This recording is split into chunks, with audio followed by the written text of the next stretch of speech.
Mr. Walsh. Thank you, Mr. Chairman. Much of the testimony obviously has been focused on the benefits of exports and how they will impact positively each one of your businesses and small business in general. Let me try to get your thoughts on the inverse of that.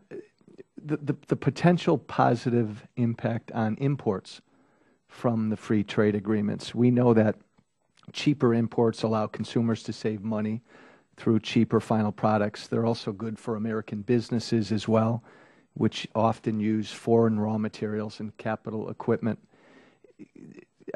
Just a quick thought from each one of you as to the positive impacts on each of your businesses through these free trade agreements as related to imports as well.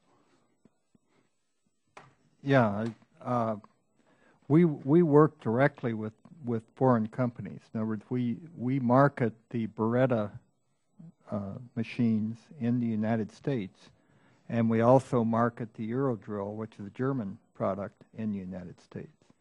And they market our products in Europe. And that's one of the ways that we got into Europe. And we're right now working with a Swedish company to market our products through that Swedish company. And that was how we were envisioning being able to, if you will, capture the Asian market, because we're not large enough to really expand that market. But by teaming with other companies, in this case we're teaming with a Swedish company who is actually owned by a direct competitor to us. And you'll have to remember, in our shop we have a sign there that says, "Bring it on." I mean, we're not afraid of foreign competition. But you have to have that "we can do it" attitude and not be afraid of foreign competition. Other thoughts, gentlemen, on how cheaper and more reliable imports may impact your business as well? Well, in our business, the components are very highly engineered. They go through rigorous testing.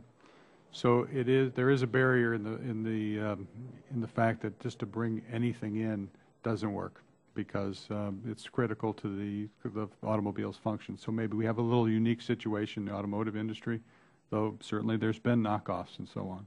But we see it as an opportunity, because often our goods may go out as a single component and then come back as a complete transmission, for instance. And we're just beginning a new program with a foreign large company that's putting together into a transmission.